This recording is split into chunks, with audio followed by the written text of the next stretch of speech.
Hi, my name is Liz Bigler. On behalf of the Performing Arts Coordination Team at the Unitarian Universalist Congregation of Atlanta, I would like to welcome you to our Halloween virtual variety show. We have about an hour's worth of short Halloween pieces performed by our members at UUCA and a few friends. Some of them are a little bit scary, so you might want to preview them before you show them to young children. And this show will stay on the YouTube channel so you can watch it again whenever you'd like. And now, turn off the lights, grab a couple of candles, gather around the computer, and get ready to enjoy UUCA's virtual variety show.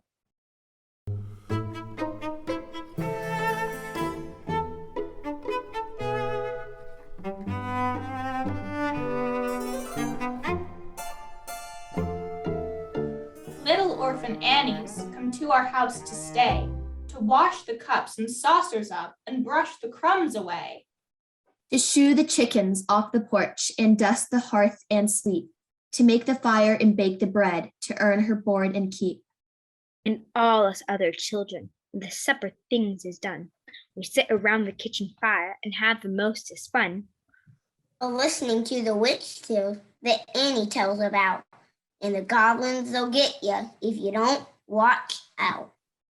Once there was a little boy who wouldn't say his prayers, and when he went to bed at night away upstairs, his mommy heard him holler and his daddy heard him bawl, and when they turned the covers down, he wasn't there at all.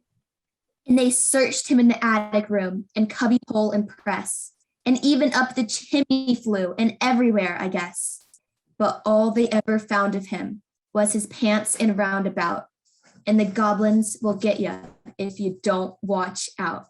Once there was a little girl who'd always laugh and grin and make fun of everyone, of all her and kin. And once, when there was company and old folks were there, he mocked them and she shocked them and said she didn't care. And just as she kicked her heels and turned to run and hide, there were two great big black things standing by her side, and they snatched her through the ceiling, for she knew what she's about, and the goblins will get you if you don't watch out. And little orphan Annie says, when the blaze is blue, and the lamp wick sputters, and the wind goes, woo! And you hear the crickets quit, and the moon is gray, and the lightning bugs and dew is all squenched away. You better mind your parents and your teachers fond and dear, and cherish them that loves you, and dry the orphan's tear. And help the poor and needy ones that cluster all about, or the goblins will get you if you don't watch out.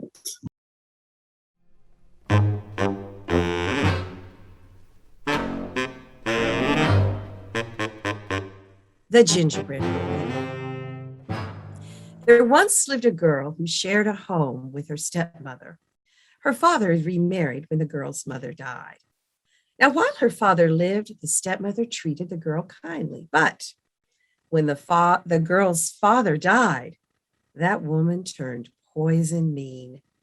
She made the girl do all the work in the house and on the farm. And when the stepmother was not happy with the young girl's work, which was always, she beat the poor girl with a heavy chain.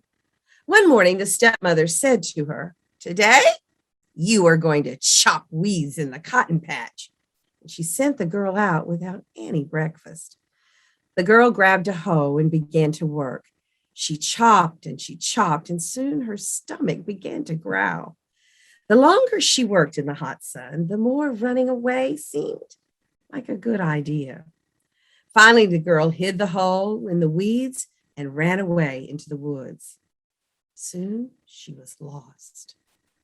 Eventually, she reached a clearing and saw an amazing cottage. The shutters were made of sugar cookies, and gumdrops covered the walls. The hungry girl broke off a bit of shutter and popped it into her mouth. Then the door opened. An old woman looked at the girl. "Child, you must be awfully hungry if you're chewing up my house." "Oh, I'm sorry, ma'am." "Oh, it's all right. Why don't you come inside and let me cook you a meal?"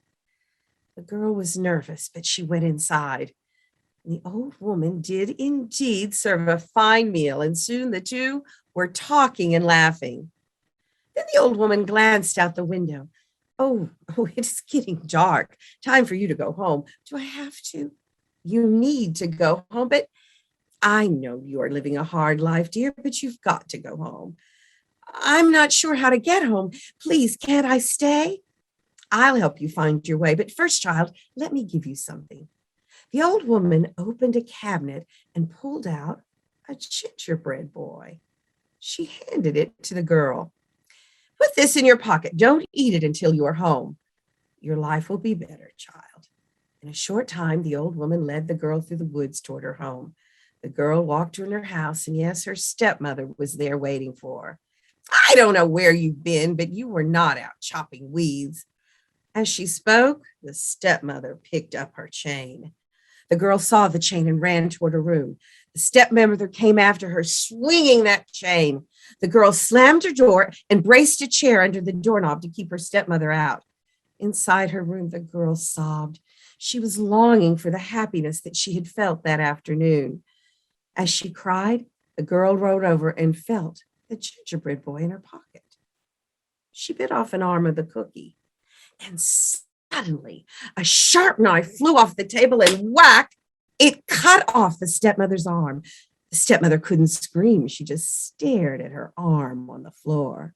The girl bit off the cookie's other arm, and the same thing happened with a whack. The legs, whack, whack. Finally, the girl broke the body from the cookie's head. Whack! The stepmother's head fell to the kitchen floor. The next morning, the girl walked to the kitchen and saw her stepmother's body in pieces on the floor. No blood, just pieces. The girl dug a grave 6 feet deep. The hole did not have to be 6 feet long because, after all, she was only burying pieces. In the time that followed, the girl and the old woman in the cottage became fast friends.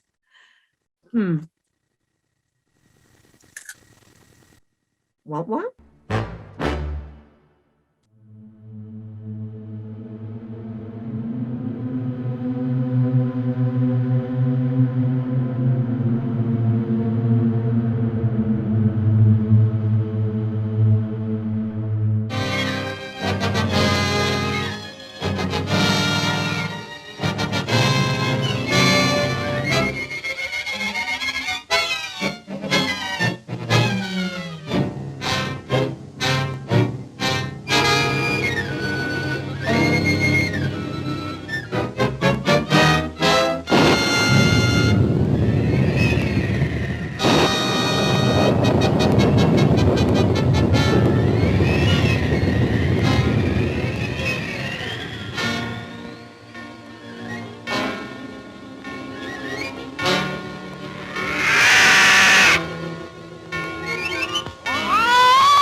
Henry Morgan was an artist.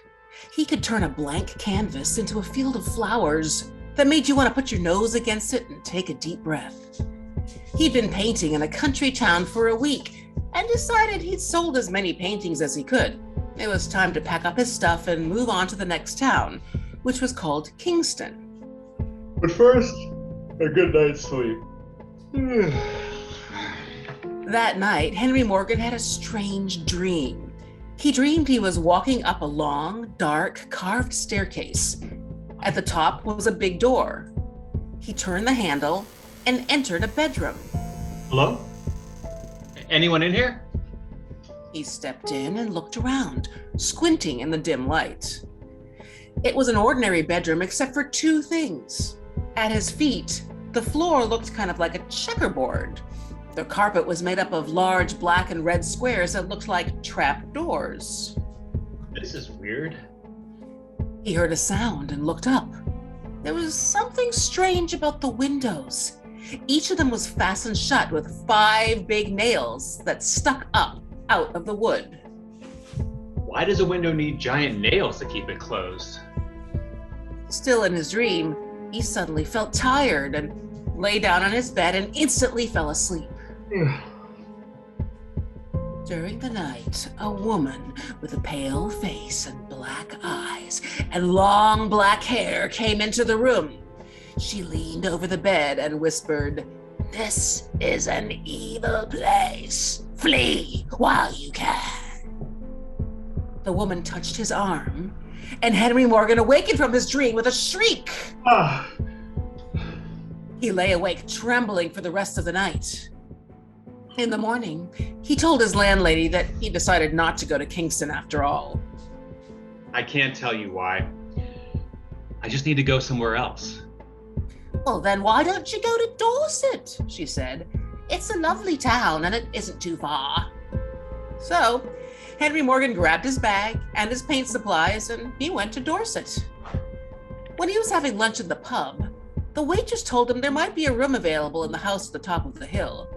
So he walked up the hill and found a pleasant-looking house with many windows.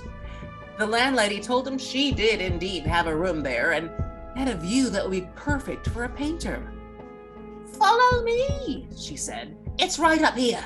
I think you'll like it." She led him up a dark, carved staircase. It was just like the one in Henry Morgan's dream. In these old houses, the staircases are all the same, right? "If you say so, love." At the top of the stairs, she opened a big, creaky door to a bedroom, and Henry Morgan gasped. I've seen this before. It was the room from his dream, with the carpet that looked like trapdoors and the windows that were fastened with big nails. Have I ever stayed at this house before? "I don't think so, love. But you know these old houses, a lot of them look so much alike." I guess so. It must be a coincidence. "I guess so. So, do you want to stay here?" I'm not sure. "Well, take your time, love. I'll bring you up some tea while you think about it." Thank you. Henry Morgan put down his bag and his painting supplies and sat down on the bed, staring at the trap doors on the floor and the big nails in the windows. And then there was a knock at the door. That must be the landlady with the tea. He opened the door and shrieked. Ah! It wasn't the landlady with the tea. It was the woman with the pale face and black eyes and the long black hair from his dream. Henry Morgan grabbed his things and fled and never went back there again.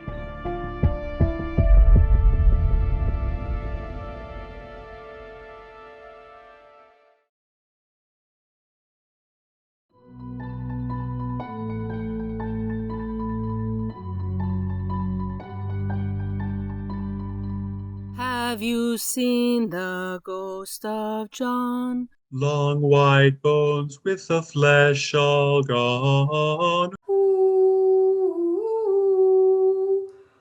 wouldn't it be chilly with no skin on? Have you seen the ghost of John? Long Have you white seen bones with the the ghost flesh all of John? gone. Long Oh, white bones with the flesh all gone. wouldn't it be chilly with no skin on? Wouldn't it be chilly with no skin on? Wouldn't it be chilly with no skin on? Wouldn't it be chilly with no skin on?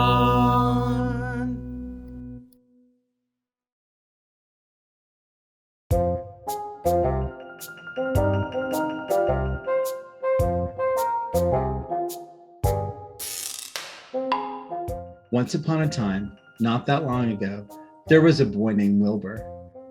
Now, most of the time he did what he was told, but sometimes he didn't. Do you know anyone like that? Well, the day of this story, he got himself into a lot of trouble, not doing what he was supposed to do. That afternoon, Wilbur's mom sent him into town. Of course, she gave him some money, just enough to get liver and onions for the family's dinner. Wilbur went all the way into town, but just when he got there, he was hungry and he passed by a candy shop. He decided to buy a piece of candy. It was so good that he bought another, and then another, and then another. And now he only had enough money to buy onions, but not any liver. Wilbur had no choice but to walk back home. But the whole way he was swinging those onions and worrying, oh, what am I gonna do? What am I gonna do? As he walked and worried and thought, what am I gonna do? He passed by a graveyard. He noticed that there was a fresh grave there. He remembered seeing the funeral on his way into town, so he knew it was very fresh. Then he saw the gravedigger had left his shovel out, and then he knew what he was gonna do.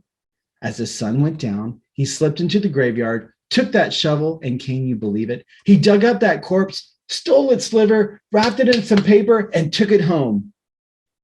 When he got home, his mama said, what took you so long, boy? She unwrapped that liver and started frying it up with some onions. Wilbur's daddy got home and they all sat down for dinner. Mama served up that liver and onions, and his daddy said it was the best liver he had ever had. Wilbur sat there feeling sick. When his mama asked why he didn't eat any, Wilbur asked to be excused. He went up those 9 steps to his room and lay in his bed. He was so tired with worry and all the work it took to dig up that corpse that he fell asleep right then and there. But when midnight came, he heard a crash and he sat up in bed. He looked out the window and saw a cloud of mist go across his yard and right into his front door.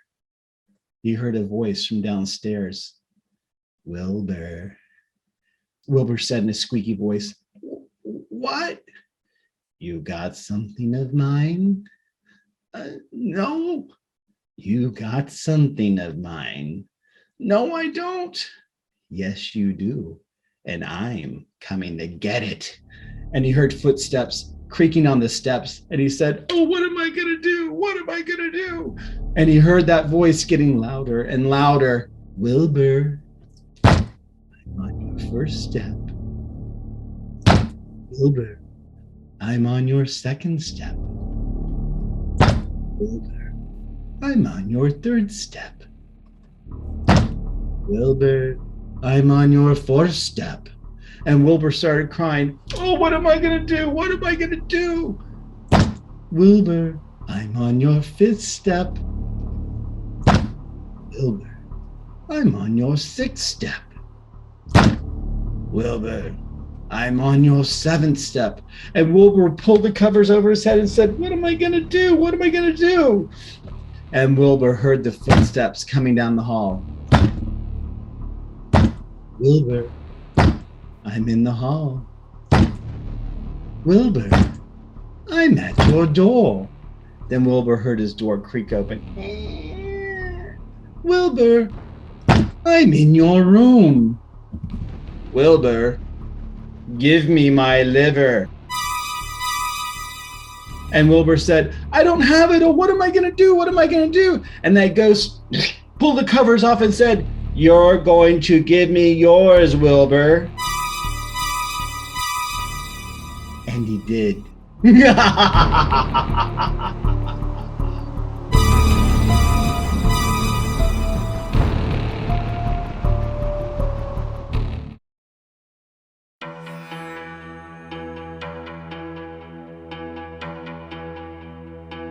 Mujina.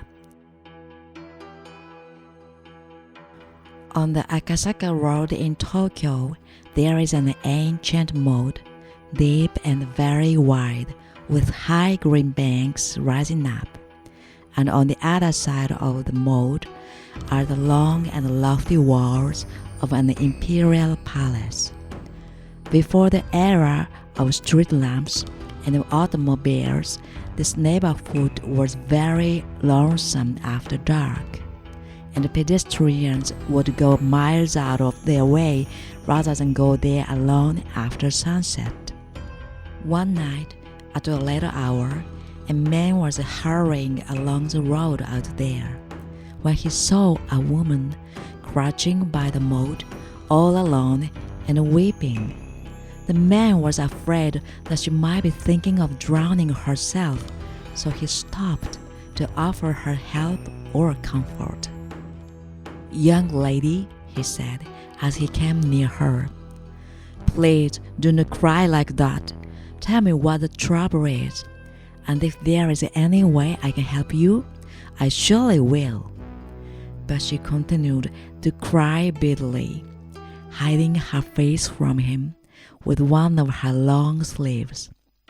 "Miss," he said again gently, "this is no place for a young lady at night. Do not cry.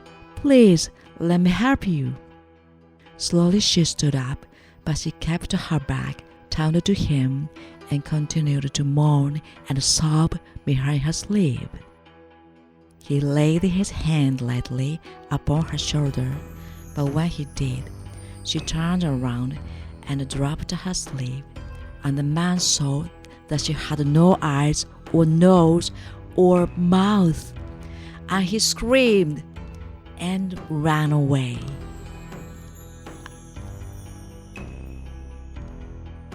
Up the bank of the moat he ran, and then onto the road. He screamed in terror as he ran. Everything was black and empty before him. On and on he ran, never daring to look back. At last, he saw a lantern, so far away that it looked like the gleam of a firefly, and he ran toward it.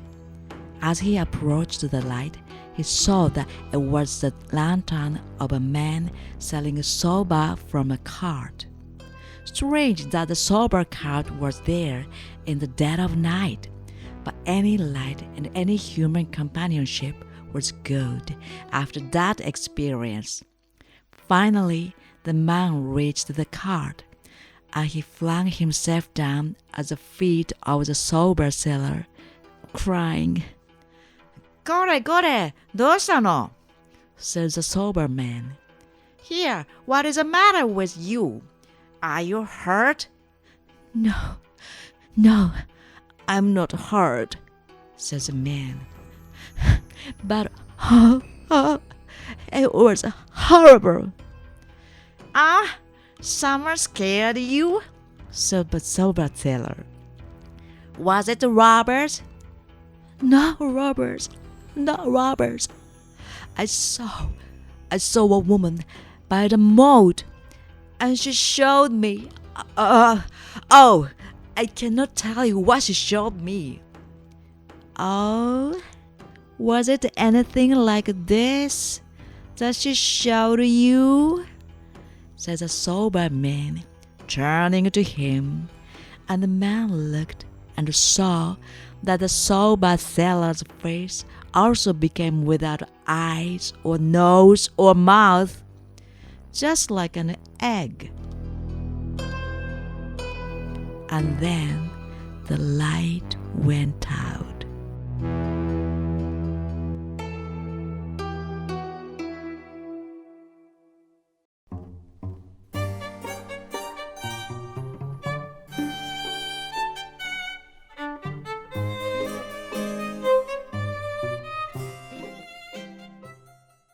I took a large room in a huge old building whose upper stories had been wholly unoccupied for years until I came.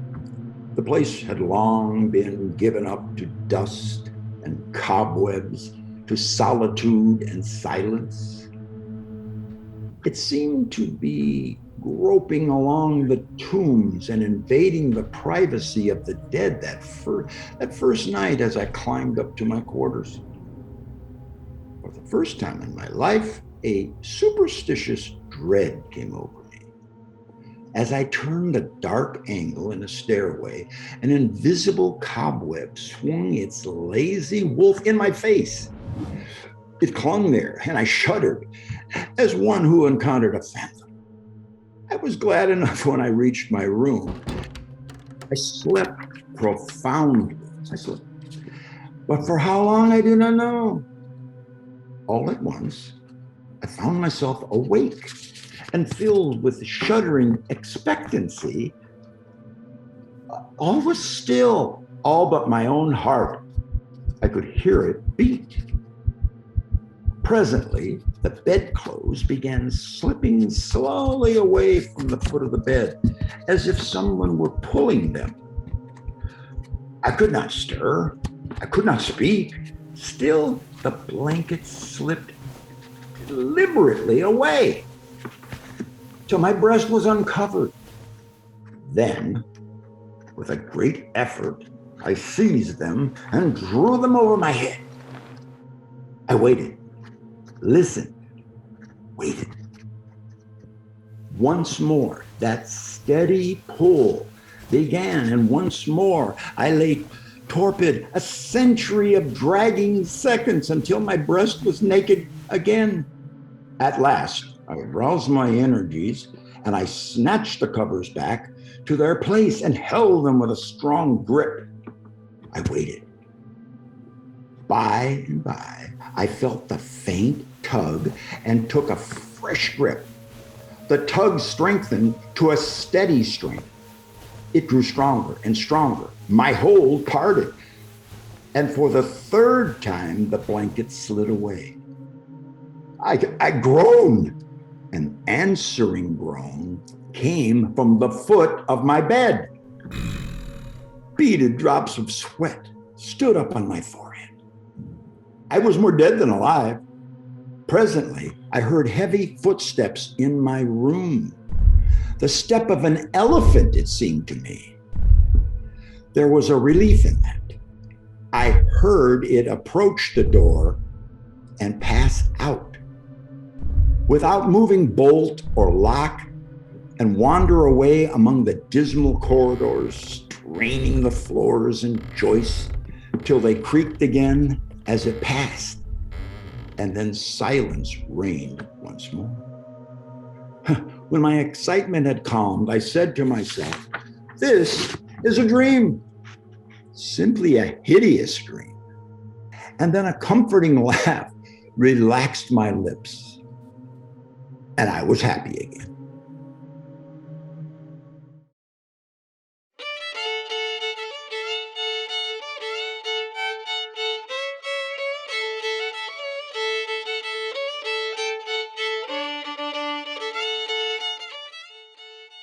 One morning, in a small shack deep within a Louisiana swamp, Sister Jones woke with a start. She looked at her husband Cephas, who was sleeping soundly beside her. She was a bit uneasy, for she had dreamed of a beautiful wedding, and everybody knows that to dream of marriage was a sure sign of death. Sister Jones lay there and wondered who was going to be the one to pass from this earthly life to the next, she or Cephas. Well, she soon got her answer. Cephas got real sick the next day and then got worse, and in another week he slipped from this life into the spirit world. Now the widow Jones did all the right things. She covered all of the mirrors in the house. Everybody knows that if you don't, the image of the dead would remain in the mirrors. The next day, Sister Jones buried her husband. Afterwards, she and the mourners came back to the house and were just sitting around talking about how they were going to miss old Cephas, stubborn though he was, when the front door swung open. A cold breeze filled the entire room, and in walked Cephas. "How y'all doing?" he said. All the mourners screamed and ran out of the house. Then he looked at his widow and said, "Where'd everybody go? What's all this about? Y'all act like somebody's dead. Who's dead?" The widow answered him, "Now, Cephas, you know you was dead. So why are you standing here in the living room and not lying out in the graveyard?" "Dead," said Cephas. How come you say I'm dead? I sure don't feel dead. You may not feel dead, Cephas, but you is. You better get back in the grave where you belong. He said, no, I ain't going back to any grave until I feel dead, and then moved his rocker close to the fire and tried to warm his cold hands and feet, all the while giving the room an icy chill. And from sundown to sunup, day after day, that's all he did, sit by the fire, rocking back and forth. After a few weeks of Brother Cephas just sitting around, his skin turned a funny gray color, and it looked real dusty. Every time he'd move, his joints creaked and cracked, and as the days wore on, he'd creak and crack more and more. The widow Jones began to wonder just how long this would last. She was getting real tired of her dead husband sitting around the house, creaking and cracking. She tried to convince Cephas time and again to get back in the grave, but each time he'd say, leave me alone, woman. I ain't going back to no burying ground till I'm dead, and I don't feel dead yet. Widow Jones did not know what to do. One night, the best fiddler in town built up enough nerve to go by and visit the widow Jones. After all, she hadn't had any company since Cephas came back. The fiddler came in and sat on one side of the fire, and Cephas, in his favorite rocking chair, sat on the other, cracking, creaking, and still trying to warm his cold hands and feet. By and by, Cephas blurted out, how about some music, brother fiddler? Let's dance and limber up our joints a bit. The fiddler got out his fiddle and started to play. When Cephas heard that music, he jumped up, shook himself about, and he started buck dancing around the room. And as he danced, his old rotten bones started creaking and cracking even louder than before. For a dead man, he sure could dance. In fact, he danced so hard that a piece of his arm flew loose and fell on the floor. The widow Jones had an idea come into her head. Play faster, she told the fiddler. The fiddler played faster, and Cephas danced faster. He danced so fast that pieces of bone went flying everywhere. The fiddler played faster and faster, and bones kept flying, and finally, all at once, Cephas crumbled to the floor in a big heap of bones. But his big old bald head kept dancing all by itself, bouncing all over the floor, just a dancing and a grinning. Then the fiddler stopped, and Cephas's bald head grinned up at his wife and said, what happened to the music? The widow looked down at the head and said, use them big eyes and look. You just a big heap of bones now. It's time for you to go back to the graveyard. Cephas's big old eyes looked around, and he finally sighed and said, okay, wife, I guess I do feel dead now. Go on and take me to the graveyard.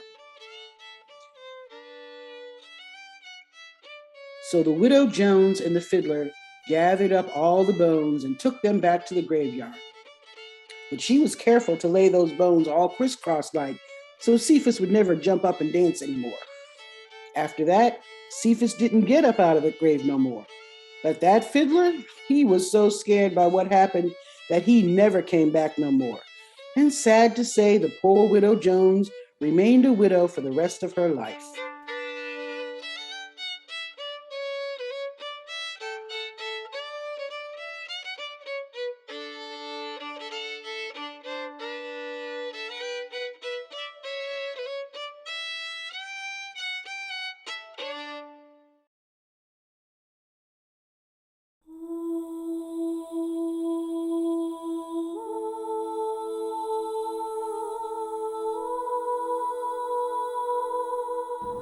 A woman was leaving her downtown office after a 12-hour preparation for a big meeting. It had been a long day and a long week, and she had a long drive home ahead of her. She rolled out of the parking deck, and after a short highway drive, the rest of her commute was through 30 miles of farmlands. As she pulled down the exit ramp, a large blue pickup truck was right behind her. His front grille filled her rearview mirror. Why do people do that? Ever heard of keeping a safe distance, buddy? The light changed and she turned onto the well-lit main road. It was full of cars, even at this time of the night, but the farther she drove, the fewer cars would be around. A pack of cars followed her. Fortunately, the pickup truck was not directly behind her. It's better. You stay back there, buddy. 2 miles later, the divided highway turned into a 2-lane road, flanked by cornfields on either side. The longer she drove, the further apart the streetlights got. Every once in a while, a car in the group behind her pulled onto a side street, but she could still see the LED headlights of that pickup truck a few cars back. Why do people with such big trucks need such bright lights? A few minutes later, the car in between them turned off, and the blue pickup was on her tail again. Dude, now your headlights are right in my eyes. They're right in line with my mirror. You're blinding me. Ugh. She flipped her rearview mirror up to get the reflection out of her eyes, but that truck was still right there. She slowed down to let him pass her, if that's what he intended, but he reduced his speed to match hers. So, she leaned on the accelerator to put some distance between them, but he picked up his speed too. When she passed a car in her way, so did he. Are you following me? Is that what's going on here? She pulled her cell phone from her purse and placed it on the dashboard. She was dialing 911 when suddenly the truck turned on its high beams, flooding her car with light. Even with the mirror angled up, she was almost blinded. What is this guy doing? The high beam stayed on for over a minute, and the woman was getting scared. Are you a cop? What, are you gonna pull me over because I had a cell phone in my hand for 1 second while I was driving? Oh. No blue lights appeared, just a searing bath of white headlights. The woman could barely see out her windshield. The lights in her car were so bright. What is this guy's problem? What, am I going too slow for him now? Suddenly the beams went back down, and she could see again. Just in time, too, because they were approaching a 4-way stop. She considered running the stop sign, but a car was going through the intersection, so she had no choice but to slow way down. So, now what's gonna happen? You gonna ram into my car or get out and drag me out and hurt me or something? The second her path was clear, she jammed on the accelerator and screeched around the corner. The blue truck did the same thing, gaining speed so he was right behind her again. And on with the high beams again. What's gonna follow me all the way home now? Or should I even go home? Well, what's gonna happen when I get there? She hit send on her phone, and down went his beams. The turn for her neighborhood was just up ahead, and on went his high beams again. Her car was ablaze with light. She took the turn as fast as she dared and started climbing the hill toward home. Get away from this guy. Come on, car. Can't you go any faster? After a minute, his lights went down. At the top of the hill, she slowed through another intersection, and on went the light behind her again. She gunned the engine as much as she dared, racing down the hill to get away from those lights. And off they went. Over and over this happened as she made her way through the streets of her neighborhood. When she slowed into a turn, those high beams went up. After a little while, they went back down again. Finally, she pulled into her driveway, and the truck pulled in right behind her. She sat in her car, too scared to get out, just as a police car was pulling up. Blue, pulsing lights filled her front yard. In her side mirror, she could see the driver of the truck. He had a gun in his hand. How could she alert the police? The officers slowly approached the truck with their sidearms drawn. The driver put down his weapon and yelled out the window at them. "You don't want me, you want him. Go look in her car." One officer approached the woman's car and could see something bulky in the back seat. Crouched behind the driver's seat was a man, holding a knife.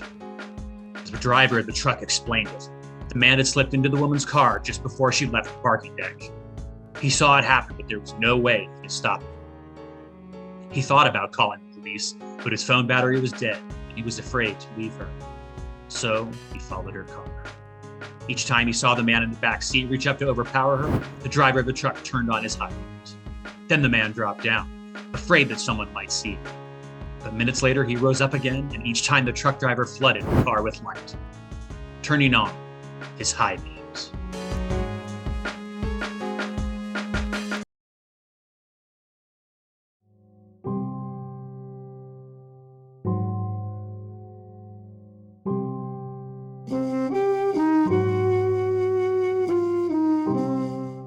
I grew up in South Jersey, in a small town surrounded by a vast pine forest known as the New Jersey Pine Barrens. The soil there is sandy, which makes for poor farming, but the pine trees grow tall, straight as arrows up to the sky.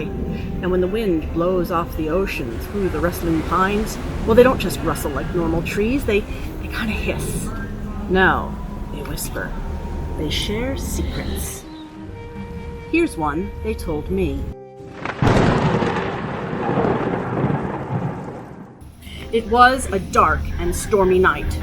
Of course it was. It was mid-autumn in South Jersey, and that's mainly what you get in mid-autumn in South Jersey. You get dark, stormy nights. But on this particular dark and stormy night, 1735, or so they say, the midwife was called out to a remote cabin deep in the Jersey Pine Barrens to attend the labor of one Mrs. Leeds. Now, Mrs. L had already borne 12 children and was not particularly pleased to be pregnant with the 13th. And as her labor wore on into the night, she became more and more frustrated and exhausted and angry, and she cried out, "To the devil with this one!" Someone must have been listening, because when the child finally came, well, some say he was born normal and then changed. Others say he came at a devil from his very first breath. We'll never know for sure, because with a howling screech and a swipe of his claws, the creature cut the poor midwife's throat and disappeared up the chimney, leaving his mother to curse the day he'd been born. Soon there were reports of mysterious calamities in and around the Pine Barrens. Ruined crops, slaughtered livestock. Those who saw the carnage swore they'd never seen anything like it. No wolf or bear mauled its prey like that. And the only tracks they found looked like hoofprints. Some folks even claimed they'd seen the creature, and before long everyone knew to be on the lookout for the Leeds Devil. It had goat's horns atop its long, horse-like head, from which shone eyes that glowed like two red-hot coals. It had the feet of a pig, a long, snake-like tail, and great, leathery bat wings. The people of the Pine Barrens called in a minister to exorcise the demon, but it wasn't long before more reports cropped up. In 1812, Joseph Bonaparte, yes, that Bonaparte's brother, claimed he saw the beast while out hunting. In 1909, a naval officer said he fired a cannon at what he insisted was the New Jersey Devil, but he said the ball passed right through it with no effect. Schools all over the Pine Barrens closed down while posses of men and dogs combed the woods, but nothing was ever found, except for a few bloody hoofprints that the dogs refused to follow. As recently as 2015, a New Jersey resident claimed to see the Jersey Devil at a golf course off of Route 9. Even the devil likes to get his 18 holes in, I guess. So, is the Jersey Devil real? Well, I've never seen him. But he is the official state demon of New Jersey, and the Leeds family has lived in South Jersey since before the Revolutionary War, as their descendants will tell you. They're not afraid of the Jersey Devil, though. He'd never hurt them, he's family. And the turnoff from my Pine Woods High School was Jimmy Leeds Road, and you can even visit the cabin in Leeds Point, where they say it all began. So, if you ever find yourself walking through the South Jersey Pine Barrens, listen carefully as the wind whispers through the pines. Mother Leeds, Mother Leeds.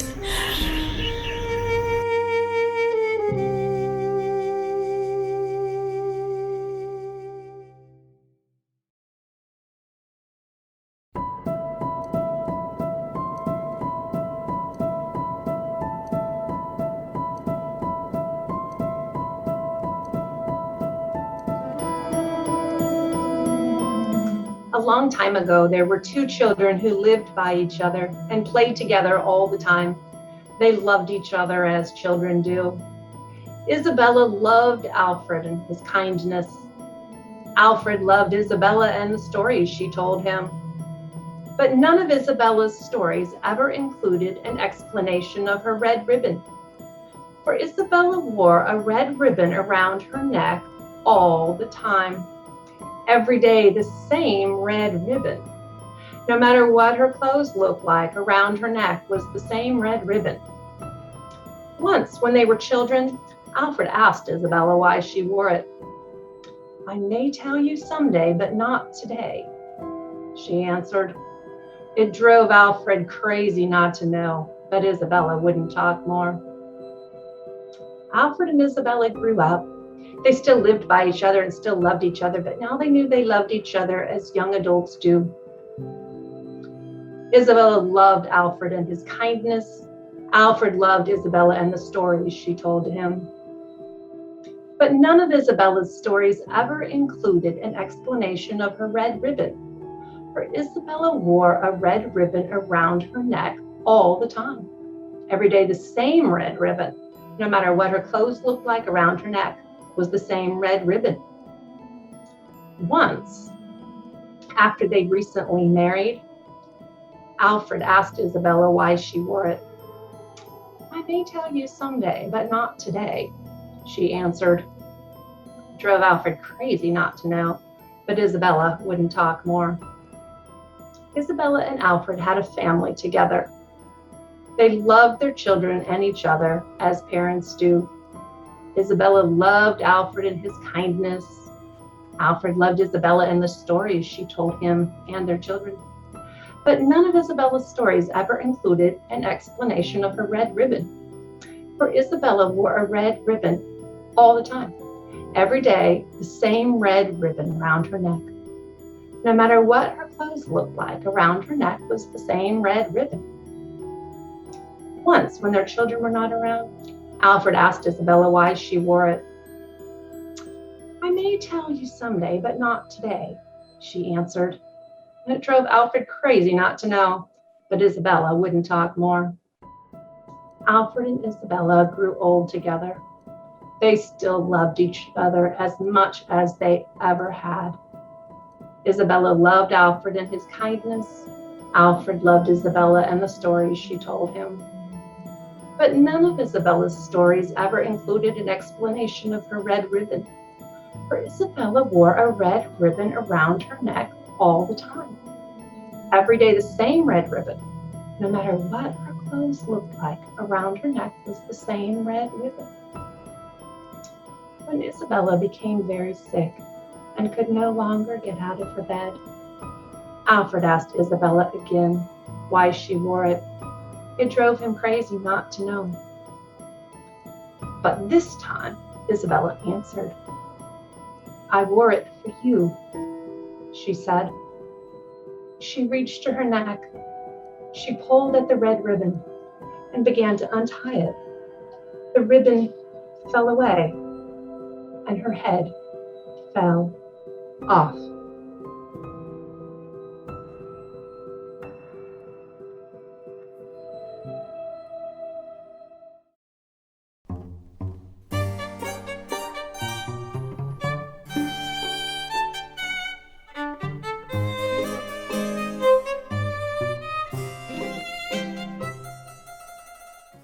I lay a long time peering into the darkness and listening.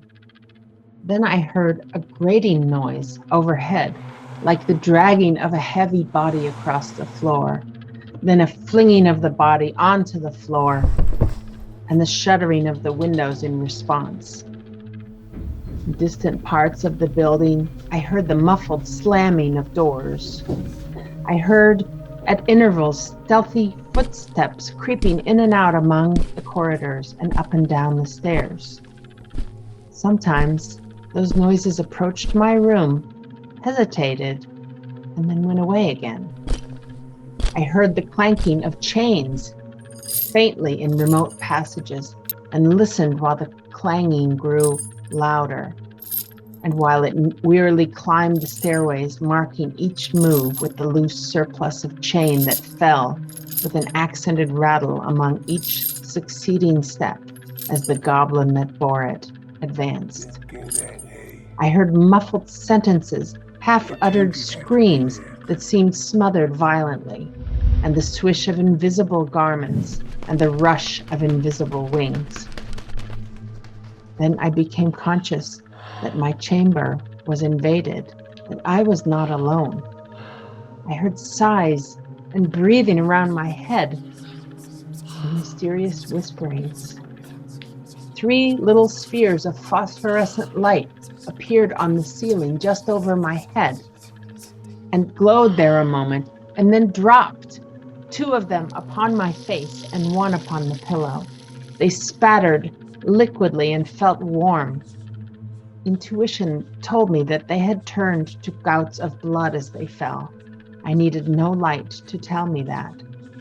Then I saw pallid faces, dimly luminous, and white uplifted hands. They floated, floating bodiless in the air, and then disappeared.